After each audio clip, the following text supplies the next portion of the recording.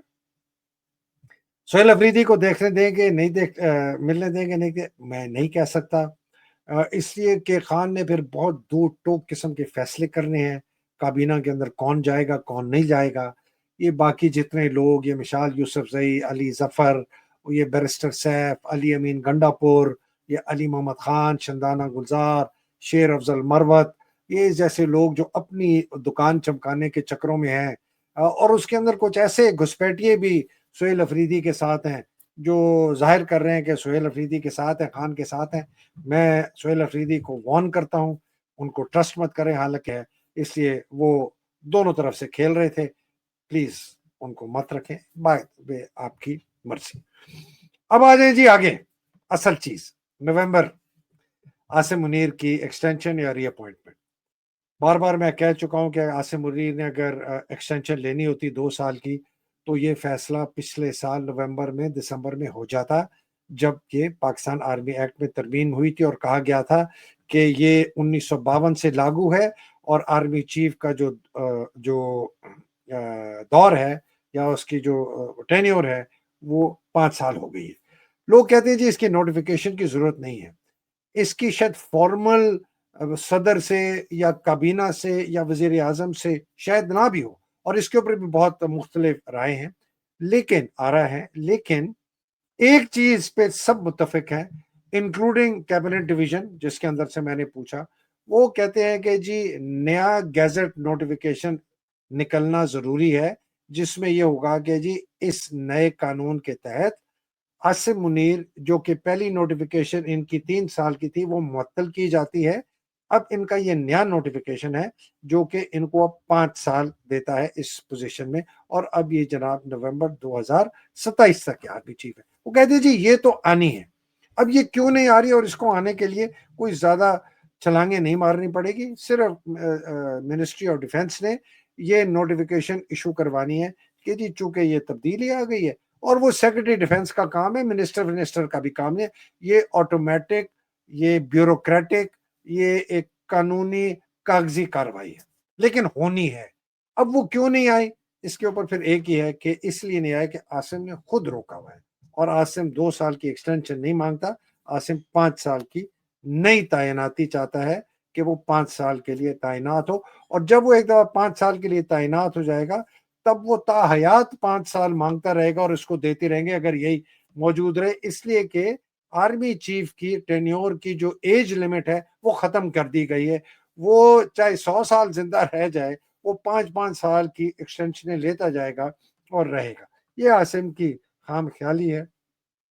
میں تو اس کو پھانسی پہ لٹکتے ہوئے دیکھتا ہوں، میں تو اس کو 100 سال زندہ یا 80 سال زندہ، خیر اللہ سبحانہ تعالیٰ کو پتا، لیکن میں اس کو پھانسی پہ لٹکتا ہوا دیکھتا ہوں. لیکن اب بات یہ ہے کہ اس مہینے میں نومبر میں ایکسٹینشن بھی حکومت کی طرف سے آنی ہے، وہ تو عاصم منیر کر لے سکتا ہے، لیکن ری اپوائنٹمنٹ 5 سال اس کے لیے باقاعدہ وہی کاروائی ہوگی جو کہ پرانی کاروائی ہے. پرانی کاروائی کیا ہوتی ہے کہ جی یہ آرمی چیف ریٹائر ہو رہا ہے 28 نومبر 2025 کو، جی ایچ کیو سے 5 نام آئیں گے، 5 نام منسٹری آف ڈیفنس کے پاس آئیں گے، منسٹری آف ڈیفنس سے وہ جائیں گے کابینہ کے پاس، کابینہ اس کو پیور کرے گی، وزیر اعظم اس کو دیکھے گا، وزیر اعظم 2 نام ٹک کرے گا، اچھا جی اس آدمی کو چیئرمین جوائنٹ چیف بنا دو، اس آدمی کو آرمی چیف بنا دو. وہ یہ جو سمری ہے اس کو اپروو کر کے پریزیڈنٹ کو بھیجے گا.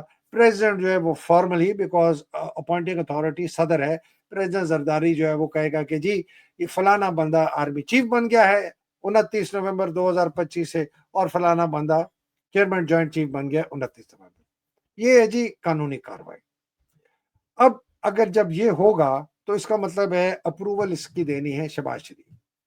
شہباز شریف یہ دے دے گا. میرے پاس جتنی خبریں ذرائع ہیں وہ کہتے ہیں شہباز شریف 100% بلکہ 200%، 500% ریڈی ہے اس بندے کو 5 سال کی ری اپوائنٹمنٹ کرنے کے لیے. سوال یہ پیدا ہوتا ہے کہ نواز شریف کیا کہتے ہیں. نواز شریف پہلے کہہ رہا تھا اس کو 2 سال دو 5 سال نہ دو، اس کے بعد وہ چپ کر گیا، اب وہ ملک سے بھاگ گیا ہے۔ لوگ کہتے ہیں کہ جی نواز شریف اس پر بات نہیں کرتا، جب ہم اسے پوچھتے ہیں وہ چپ کر کے بس سر ہلاتا ہے اور وہ کہتا ہے اس کے اوپر ابھی بات مت کرو۔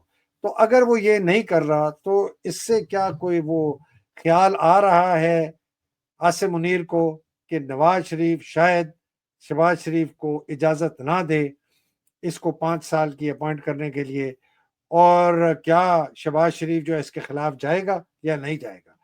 تو ایک تو یہ چیز ہے، اسی کے ساتھ ابھی جو ایک بہت ہی بدنام زمانہ عبداللہ جو ہے اس کا عاصم منیر کا، جس کا نام ہے محسن بیگ، یہ ایک ویٹر ہوتا تھا سلوز ریسٹورنٹ میں، اس کے بعد یہ گاڑیاں چراتا ہوا پکڑا گیا، ہتھ کڑیوں میں اس کی تصویریں چھپی اس زمانے میں، پھر یہ امریکہ چلا گیا، وہاں یہ کریڈٹ کارڈ فراڈ میں پکڑا گیا، منشیات کا کام بھی کرتا تھا، اس کو ڈپورٹ کیا گیا، پاکستان آیا، یہ ایک خاص مذہبی گروہ سے اس کا تعلق ہے، اس مذہبی گروہ کا بہت قبضہ تھا، مشرف کے دوران اس کا جو اسپیشل اسسٹنٹ تھا طارق عزیز، وہ بھی اس کا ایک بہت بڑا لیڈر تھا، اس کے ذریعے یہ آیا۔ آپ کو پتہ ہے مشرف کی کمزوریاں کیا تھی، یہ آدمی بہت مبینہ طور پر کہا جاتا ہے کہ یہ بڑا اعلیٰ کارندہ ہے ان کمزوریوں کا فائدہ اٹھانے کے لیے، مطلب شراب اور عورت، اور بلکہ اس نے ایک شراب کا ویئر ہاؤس بھی بنایا اپنا، بانڈڈ ویئر ہاؤس، اور یہ کرتے کرتے کرتے کرتے بڑا امیر ہو گیا، طاقتور ہو گیا، اور اس کو امریکہ نے کہا جاتا ہے مبینہ طور پر سی آئی اے نے اس طرح پلیس کر کے قریب لیا ہے کہ یہ طاقتور اور یہ عاصم منیر کا بہت قریبی دوست بن گیا۔ وہ کہتا ہے کہ جی عاصم منیر اور مریم نواز کے درمیان حالات ٹھیک نہیں ہیں اور فلانا ہے اور یہ اور وہ۔ میں جو ہے نا ان کو فیس ویلیو پہ نہیں لیتا، اس کی دو نتائج میں لے سکتا ہوں، ایک یہ کہ جینوئنلی یہ نہیں ہو سکتا، میں ماننے کے لیے تیار نہیں ہوں، یہ عشق میں مبتلا تھا عاصم منیر، اس کے وہ اس کو چھیڑتی تھی۔ میرا نہیں خیال کہ عاصم منیر اتنی جلدی مریم سے علیحدہ ہوگا، تو یہ شاید ایک یہ وہ جو کہتے ہیں نا ڈس انفارمیشن پھیلا دی کہ جی جھگڑا ہو گیا، فلانا ہو گیا، یہ ہو گیا، وہ ہو گیا، اور نواز شریف کو ایک شاید یہ پیغام بھیجا رہے ہیں کہ بات سن تیری بیٹی کو ہم ایسی کی تیسی کر دیں گے، اس سے ان کو پتا ہے کہ نواز شریف کی بہت بڑی کمزوری ہے اس کی بیٹی، اور یہ نواز شریف کو پیغام بھیجا ہے کہ تیری بیٹی کی ایسی کی تیسی کر، اس کو اڑا بھی دیں گے، مار بھی دیں گے، اس کو مروا دیں گے اگر تو نے کسی طریقے سے روکا میری ری اپوائنٹمنٹ 5 سال کی۔ میں اس کو اس کانٹیکسٹ میں دیکھتا ہوں کہ محسن بیگ نے یہ کیوں بات کی۔ خیر محسن بیگ اور اس جیسے لوگ جو ہیں یہ آخرت میں تو خیر پتہ نہیں ان کا کیا حال ہوگا، لیکن اس دنیا میں بھی آپ دیکھتے رہیں ان لوگوں کا کیا حال ہوگا۔ سنا ہے کہ مریم نے سیکیورٹی گارڈ منگا لیے ہیں یو کے سے، یا منگوا رہی ہے۔ یہ مجھے ہنسی اس لیے آتی ہے کہ اپنے آپ کو بچانے کے لیے بڑے بڑے لوگوں نے بڑے بڑے سیکیورٹی انتظامات کیے تھے۔ وہ ایک رفیق حریری تھا اس کا لبنان کا، اس نے بھی بڑے بڑے پتہ نہیں کتنی، اس کے پاس 40 وہ بلٹ پروف گاڑیاں تھیں، جب بم پھٹا تو وہ کہتے 7ویں منزل پہ اس کی گاڑی۔ ایک ہمارا بھی تھا، اس کا نام تھا زیاد جبڑا چوک، اس نے بھی بڑی بڑی سیکیورٹی اپنے کیے تھے، C-130 میں ٹریول کرتا تھا، سب کچھ ہوتا تھا، اور جناب اس کا جبڑا ملا۔ تو یہ ومکر اللہ واللہ خیر الماکرین، یہ لوگ جو ہیں یہ سمجھتے ہیں کہ وہ موت کو سے بھاگ سکتے ہیں، جس کا جب وقت آئے گا کوئی نہیں۔ تو مریم تم جتنے مرضی سیکیورٹی گارڈ لے آؤ، جس دن عاصم منیر نے تمہیں پھڑکانا ہوگا تمہیں پتہ بھی نہیں چلے گا کہ کیسے پھڑک گیا، اور اللہ سبحانہ تعالیٰ کو جس دن منظور ہوگا کہ عاصم منیر نے تجھے پھڑکانا ہے تو تو پھڑک جائے گی۔ تو نہ تجھے تیرے سیکیورٹی گارڈ، نہ تیرے بانی گالا، نہ تیری پنجاب پولیس، نہ تیری پارٹی، نہ کچھ بھی تجھے کوئی نہیں بچا سکے گی، اور کوئی بھی یہ عاصم منیر کو بھی نہیں بچا سکے گے، یہ بھی یاد رکھیں۔ کوئی جرنیل بھی نہیں بچ سکے گا جس دن حالات تبدیل ہو۔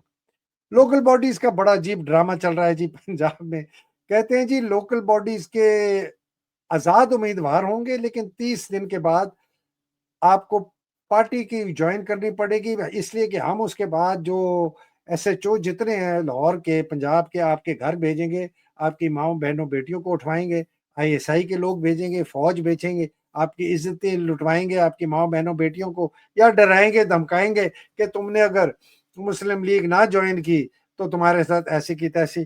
تو یہ ان کا ڈرامہ ہے. I don't know where. مطلب یہ اچھا بائی دا وے میں ایک تاریخ کی بڑی کتابیں آج کل پڑھ رہا ہوں. یہ اصغر خان کی ایک کتاب میں پڑھ رہا ہوں, مائل stones of a political journey. یہ اگر آپ پڑھیں نا تو آپ کے آج کے حالات, ایوب خان کے حالات, ضیاء الحق کے حالات, مشرف کے حالات اور آج کے حالات میں کوئی فرق نہیں. ایگزیکٹلی اسی طریقے سے وہی حربے, وہی بکواس, وہی جھوٹ, وہی ڈرانا, وہی دھمکانا.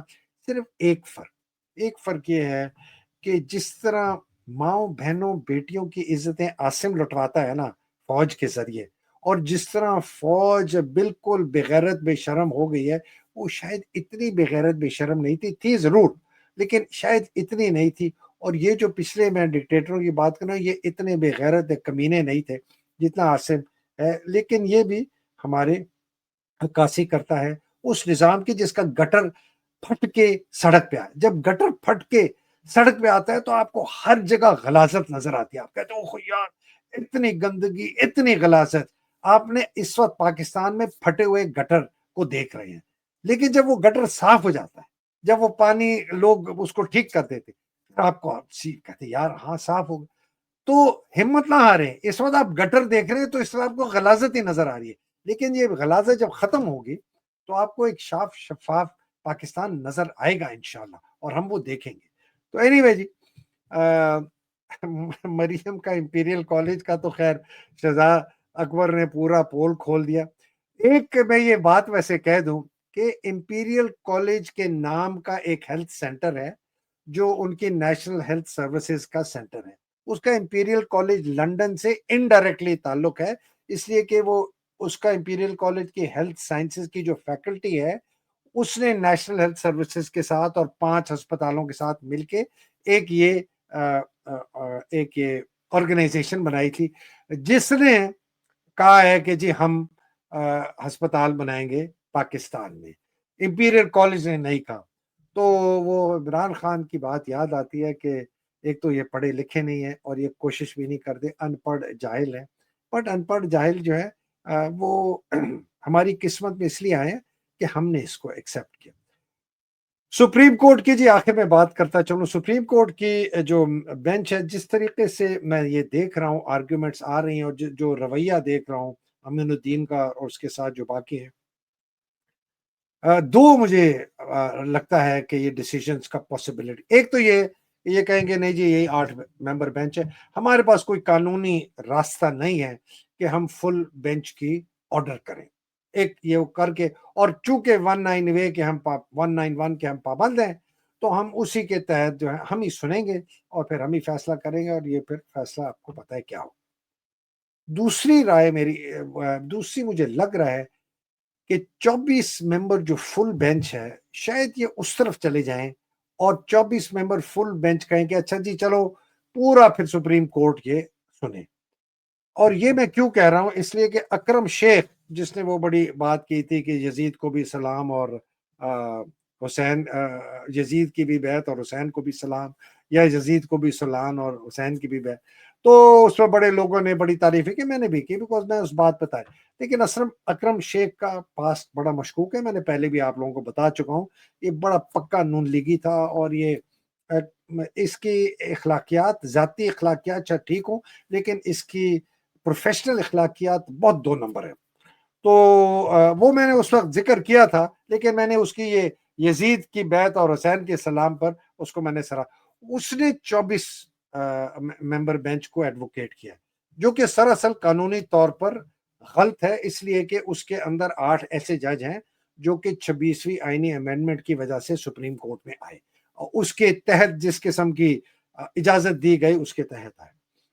تو لیکن یہ 24 ممبر بینچ کو تب دیں گے جب Asim Munir, ISI, FIA, IB, MI ان کو کہے گا کہ جی ہم نے میجورٹی آپ کے حق میں لے لی ہے. مطلب کہ 24 میں سے کم از کم 13 آپ کے ساتھ ہیں اور 11 آپ کے خلاف ہیں. جب یہ شورٹی دے دیں گے نا امین الدین کو, تو امین الدین تب تک یہ کیس لٹکاتا رہے گا. ٹھیک ہے جی. اور اگر یہ شورٹی نہیں آئے, وہ کہے گا جی نہیں ہم گارنٹی نہیں کر سکتے کہ 13 آپ کی میجورٹی آپ کو ملے گی کہ یہ 26ویں آئینی امینڈمنٹ جو ہے اس کو قانونی قرار دیا جائے، تو پھر جی آپ 8 ممبر بینچ ہی پر کروائیں۔ یہ 16 ممبر بینچ کو بھیجتے ہوئے میرا خیال ہے ان کو خطرہ لگے گا۔ ویسے ایک پاسبلٹی ہے کہ جی اس 16 ممبر بینچ میں بھی یہ 9 بندوں کو قابو کر لیں کہ جی آپ جو ہے نا ہماری طرف آ جائیں، تو یہ بھی ہو سکتا ہے، اور جو ہے نا 7 اس طرف ہو جائیں، یہ بھی پاسبلٹی، لیکن میرا خیال ہے کہ یا 8 ممبر یا 24۔ باقی اب آگے جی جو کہ اصل بات ہے پاکستان کی، وہ کیا بات کریں، پاکستان کی اکانومی۔ پاکستان کی اکانومی کا حال یہ ہے، یہ آپ ذرا یہ بہت ہی ایک خوفناک ایک خبر آئی ہے جو کہ میں آپ کی خدمت میں پیش کرنا چاہتا ہوں۔ بزنس ریکارڈر سے میں نے لی ہے۔ بزنس ریکارڈر بائی دا وے ضرور پڑھا کریں، بہت اچھا اخبار ہے۔ اگر آپ کو تھوڑی بہت کوئی صحیح خبریں ملتی ہیں نا پاکستان میں، وہ انگریزی کے اخباروں میں سے بزنس ریکارڈر ملتی ہے، اور شاید اس سے دوسرے نمبر پر ایکسپریس ٹریبیون میں، باقی ڈان اور جیو تو ہے، وہ تو جو ہے ردی کے کاغذ کے برابر ہے۔ اور وہ یہ کہتا ہے کہ جی پاکستان جو ہے نا وہ دنیا کی 4 سب سے گری ہوئی ملکوں میں ہے، جو کہ لوگوں کا پیسہ لگانے کے لیے بہت بڑی رسک ہے۔ ان 4 ملکوں میں، یہ 4 سب سے بدترین ملک ہیں، ان میں پیسہ مت لگائیں، اور ان کے اندر وہ فلیکسیبلٹی بھی نہیں ہے، ان کے اندر وہ طاقت بھی نہیں ہے کہ جو ان کے اوپر اگر کوئی کلائمیٹ چینج، موسمی اثرات ہوتے ہیں، یا فلڈ آتے ہیں، یا کچھ اور آتے ہیں، یا ان کے اندر کوئی سیاسی استحکام آتا ہے، یا سیاسی تباہی آتی ہے، یا کوئی جنگ ہوتی ہے، ان کے اندر وہ صلاحیت نہیں ہے کہ ان سارے دھچکوں کو سہ کے یہ واپس اپنے آپ کو متحرک کر رکھیں۔ تو اس میں پاکستان دنیا کے 222 ملکوں میں سے 4 سب سے نیچے ملکوں میں سے ایک ہے جی۔ تو یہ پچھلے ہفتے آئی تھی کہ ہمارا پاسپورٹ ہے دنیا کا 4تھا بدترین، اور یہ پچھلے 5 سال سے، اور اب جناب یہ انڈیکس ہے، اس کو کہتے ہیں Henley investment risk and resilience index by Henley partner. Pakistan دیکھیں جی ہمارا شمار کون کون سے ملکوں میں ہے۔ شمار ہے کہ جی سب سے نیچے ساؤتھ سوڈان 226ویں نمبر پر، یہ دیکھیں۔ اس کے بعد ہے لبنان 225ویں نمبر پہ، پھر ہے ہیشی 224ویں نمبر پر، پھر ہے سوڈان 223، اور پاکستان 222۔ سوچیں، آپ سوچیں، 25-26 کروڑ کا ملک، nuclear weapon, favourite field marshal Trump کا، امریکہ کے ساتھ بڑے زبردست تعلقات ہو گئے ہیں، ہندوستان کے 6-7 جہاز گرا دیے، افغانستان کے اوپر جنگ کر دی، معدنیات بیچ رہے ہیں جی امریکہ کو، فلانا ہو گیا جی، آئی ایم ایف کا 24واں 25واں ہمارے پاس، 222ویں نمبر پر ہیں دنیا میں۔ یہاں پیسہ مت لگانا۔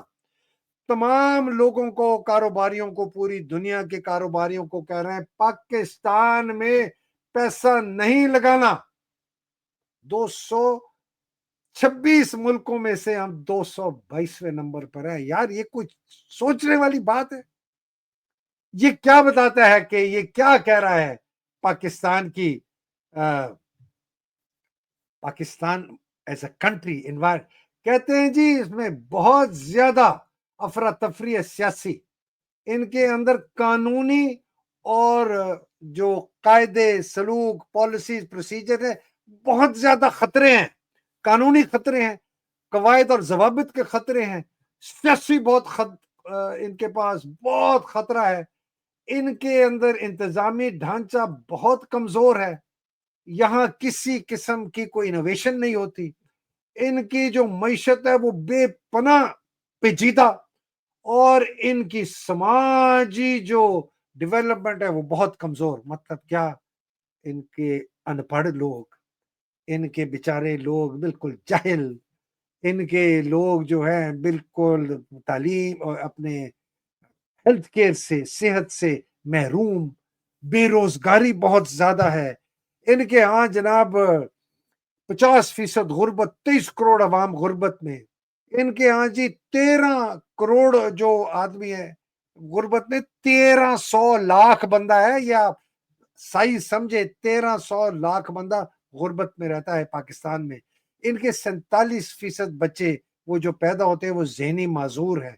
ان کے 3 کروڑ سے زیادہ بچے اسکول نہیں جاتے، 300 لاکھ بچے اسکولوں میں نہیں جاتے۔ یا آج ایک اور کمپنی ایکسو نوبل وہ چلی گئی، یہ کہہ رہے ہیں آپ کے ملک کے متعلق، یہ ہینلی کہہ رہا ہے، جو کہ کہہ رہا ہے پچھلے 5 سال سے ان کا پاسپورٹ سب سے دنیا کے سب سے بدترین پاسپورٹوں میں چوتھے نمبر پر ہے، اور یہ دنیا کے بدترین ملکوں میں سے ہے کہ جہاں کوئی پیسہ لگائے پیسہ ٹوٹ جائے گا، لٹ جائے گا، اور کہتے ہیں یہ ہم نے اس لیے بنائے کہ جو بھی باہر سے پیسہ لگانا چاہتا ہے وہ اس کو دیکھے اور اس سے فیصلہ کرے کہ میں نے کس ملک میں پیسہ لگانا ہے۔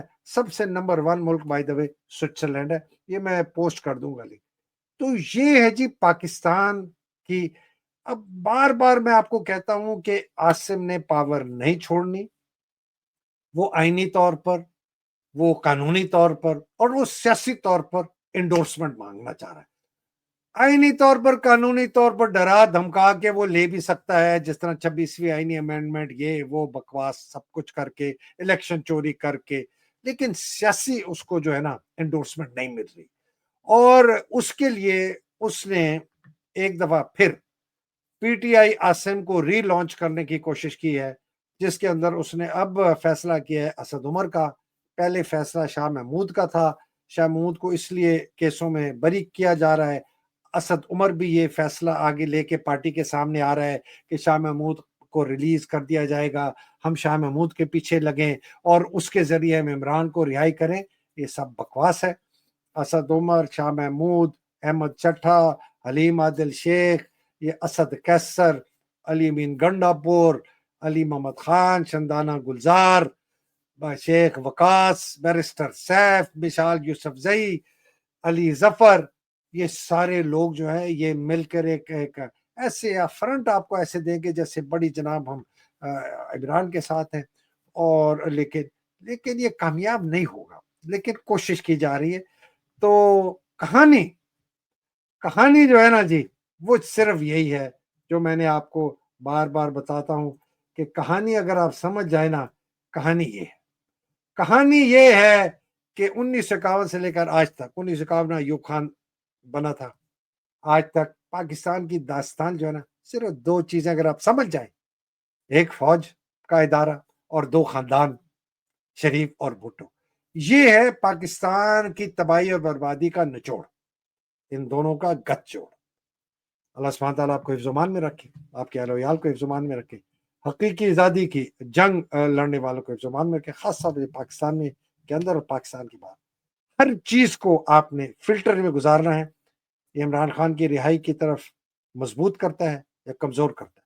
ہر چیز پر فیصلہ کرنا ہے، یہ عاصم کو مضبوط کرتا ہے، کمزور کرتا ہے؟ ہر چیز پر فیصلہ کرنا ہے، یہ اس رجیم کو نکالنے میں کمزور کرتا ہے، طاقت دیتا ہے؟ کیا یہ فوج کے قبضہ پاکستان کو طاقت دیتا ہے، کمزور کرتا ہے؟ کیا یہ ایک آزاد جمہوری پاکستان کے قائم کرنے میں طاقت دیتا ہے، کمزور کرتا ہے؟ یہ فلٹر سے گزارا کریں ہر چیزوں کو، ہر چیز آپ کو سمجھ آ جائے گی۔ اور جو بیچارے قید میں ہیں، مصیبتوں میں، خان صاحب، ان کی اہلیہ اور باقی سینکڑوں ہزار، اللہ سبحانہ تعالیٰ ان کی مشکلیں آسان کرے، اور جو اس جہاد میں شہید ہو کے، اللہ سبحانہ تعالیٰ ان کی درجات بلند کرے۔ پاکستان زندہ باد، پاکستان پائندہ باد، الہی آمین۔ السلام علیکم، خدا، بہت شکریہ جناب۔